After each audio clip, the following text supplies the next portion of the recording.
गांव की एक सुबह थी। सूरज की पहली किरणें धरती पर सुनहरी चादर बिछा रही थीं। उस ताजगी भरे माहौल में एक वृद्ध माता पिता अपने जवान बेटे के साथ ट्रेन से यात्रा कर रहे थे। वृद्ध माता पिता थके हुए थे, पर उनके चेहरे पर अपने बेटे के लिए स्नेह और अपनापन साफ झलक रहा था।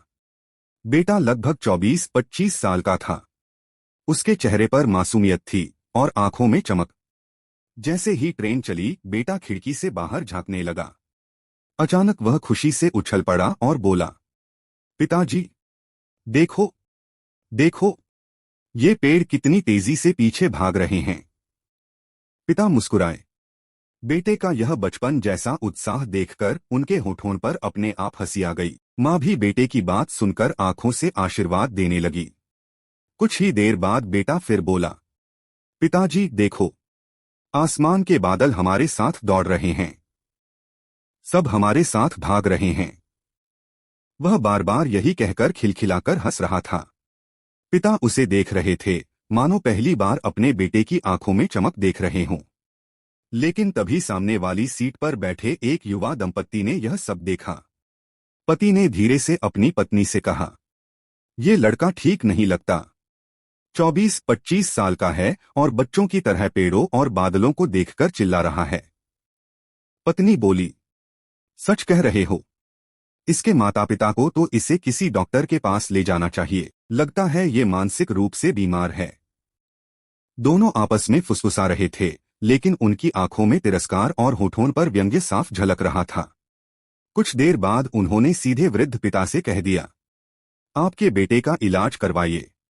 इस उम्र में ऐसी हरकतें अजीब लगती हैं। लोगों को हंसी आएगी। वृद्ध पिता मुस्कुराए। उन्होंने उस दंपत्ति की ओर देखकर शांत स्वर में कहा, बेटा, आज मेरे बेटे को दुनिया पहली बार स्पष्ट दिखाई दे रही है।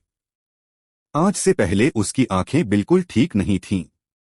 डॉक्टर ने हाल ही में उसका ऑपरेशन किया है और अब वह पहली बार इस तरह की तेजी से बदलती छवियां देख पा रहा है। यही कारण है कि वह इतना उत्साहित है। यह सुनकर वह दंपत्ति चौंक गए। उनकी आंखें झुक गईं। चेहरों पर शर्म की लालिमा आ गई। वे सोच भी नहीं पाए थे कि जिसकी हंसी उड़ा रहे थे, वह दरअसल अपनी जिंदगी का सबसे अनमोल पल जी रहा था। वे धीरे से सिर झुकाकर चुप हो गए। दोस्तों, यह कहानी हमें यही सिखाती है कि कभी भी किसी के बारे में अधूरी जानकारी लेकर न तो कोई नतीजा निकालो और न ही कोई लेबल चस्पा करो। हर इंसान की परिस्थिति अलग होती है। जो हमें अजीब या बचकाना लगे, वह किसी के लिए जीवन का सबसे कीमती अनुभव हो सकता है। आधा अधूरा ज्ञान, जल्दबाजी और आलोचना, ये सब किसी को चोट भी पहुंचा सकते हैं और हमें शर्मिंदा भी कर सकते हैं। इसलिए जीवन में हमेशा धैर्य रखो, पहले परिस्थिति को समझो, फिर निर्णय लो। याद रखो, समझदारी में ही सच्चा ज्ञान है और करुणा में ही असली इंसानियत।